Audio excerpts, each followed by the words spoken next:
How about the Banshee? Have you ever considered to include one in your fantasy world? You know, a siren might be pretty cool when she enthralls people with her singing, but when a banshee screams, it means that someone is going to die.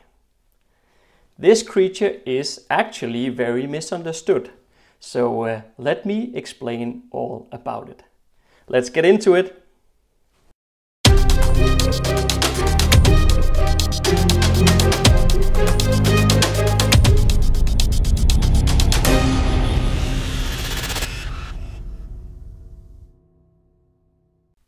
Hi guys, my name is Jesper and welcome to the Fane of Fantasy.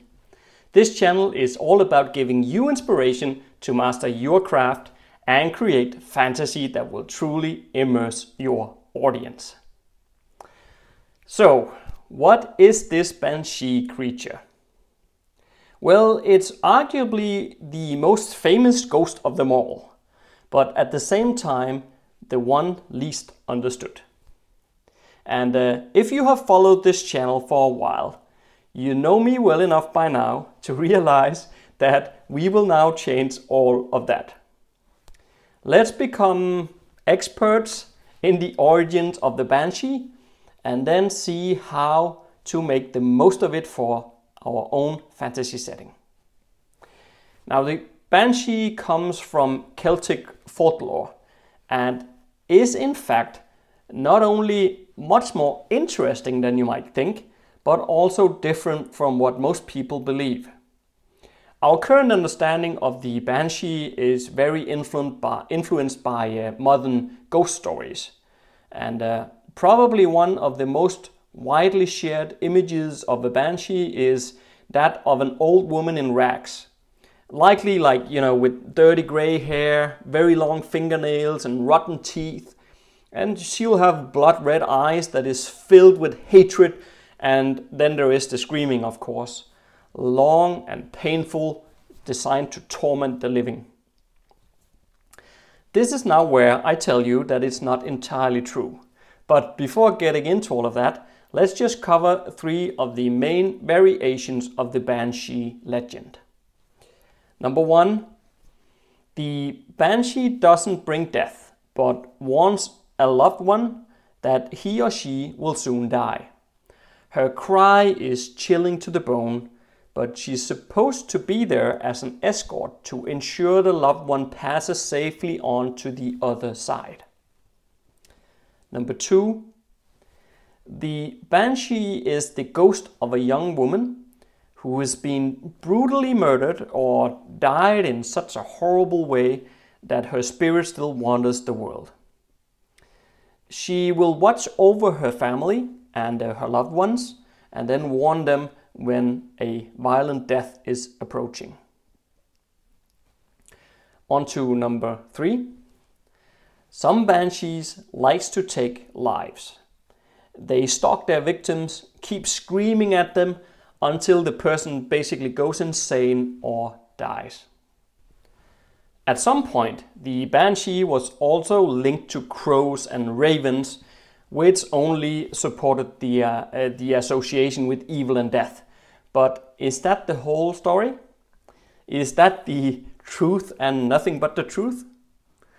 Well, historians have traced the first mentions of the Banshee back to the 8th century.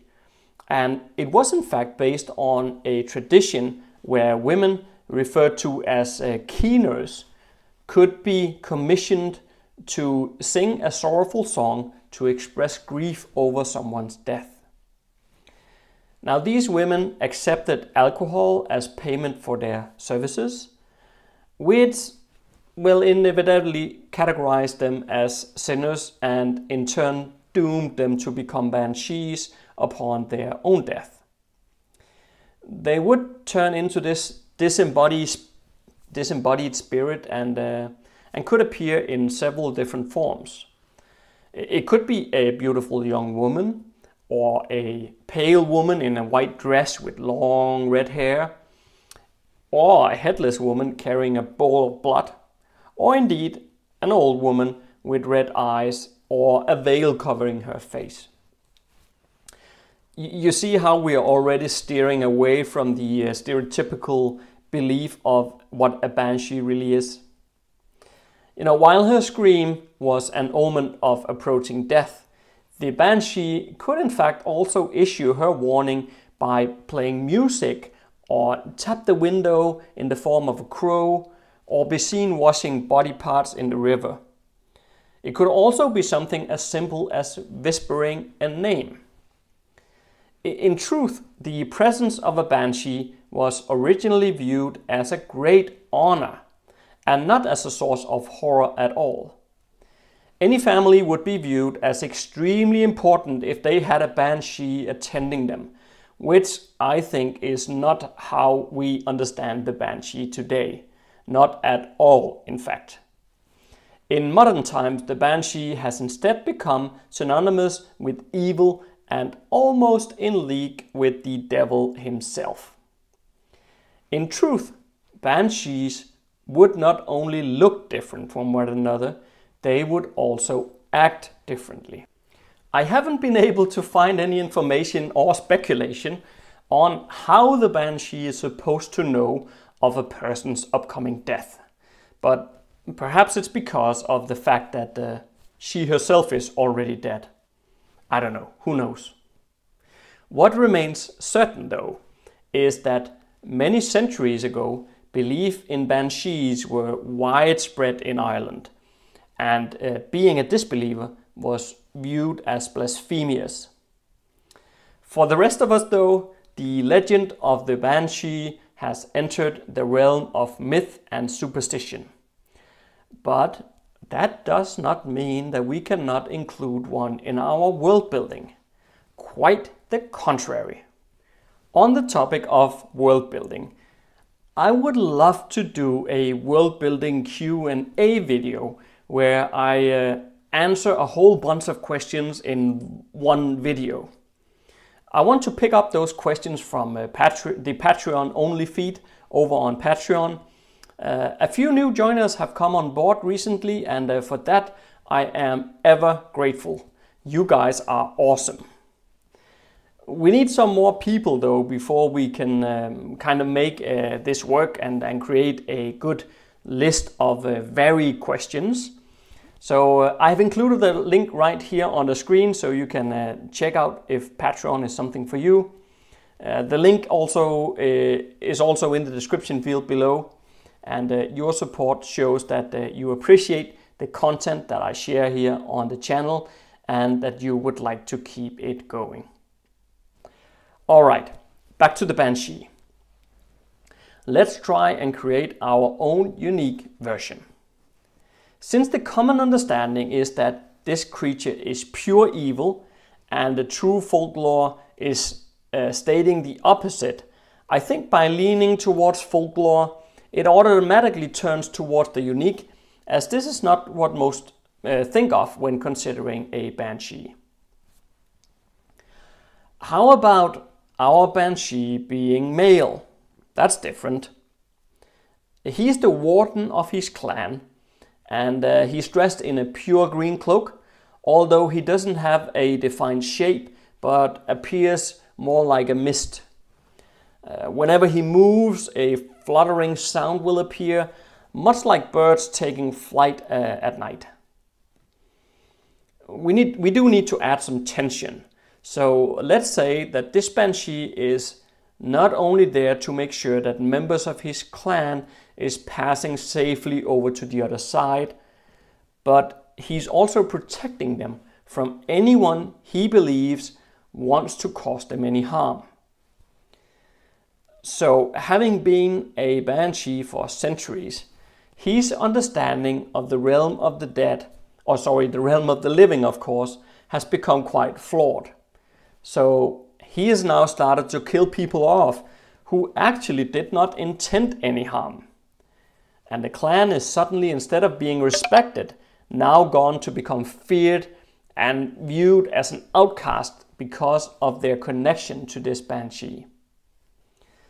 So now the clan wants to rid themselves of the banshee's presence, and they know that he can only be slain by carrying his bones into the spirit world. Now, who will step up to the mark and take this mission upon themselves? And what will happen once you enter the realm of the dead? Therein lies a pretty interesting story. Go ahead and steal the idea if you want. I won't mind at all. Just tell me in the comment section below what you made of it, alright? If you like this video, make sure to hit the like button below and share it with a friend too. As you know, I like the dark side of fantasy, but you could of course also make the Banshee good. The Banshee could appear as an immensely beautiful woman who sings a sorrowful song which is filled with concern and love for her family. Perhaps the song lingers in the air for a few days, but it can only be heard by the person who is about to die. That could lead to some pretty interesting tensions, and not to mention the dilemmas for this particular person too. I'm getting towards the end of my Twitter for Authors book. I've been busy recording tutorial videos over the last few weeks, so I need to get back into the last few chapters so that I can get it off to my editor. After that, I can return to book 3 of the Keystone Bone trilogy, which will conclude the whole story. And I must admit that I'm looking forward to tying everything together in the final book, but first I need to plot it. Let's see. I'll keep you informed on progress. In the meantime, you can grab the free behind-the-scenes view about a barbarian type of character who was actually edited out of the story. There is a link right here on the YouTube banner, which reads exclusive download. Just click it and you will be taken through to my website from where you can get the file. If this is your first time here, make sure to subscribe for your weekly dose of fantasy videos. Stay safe out there and see you next Monday.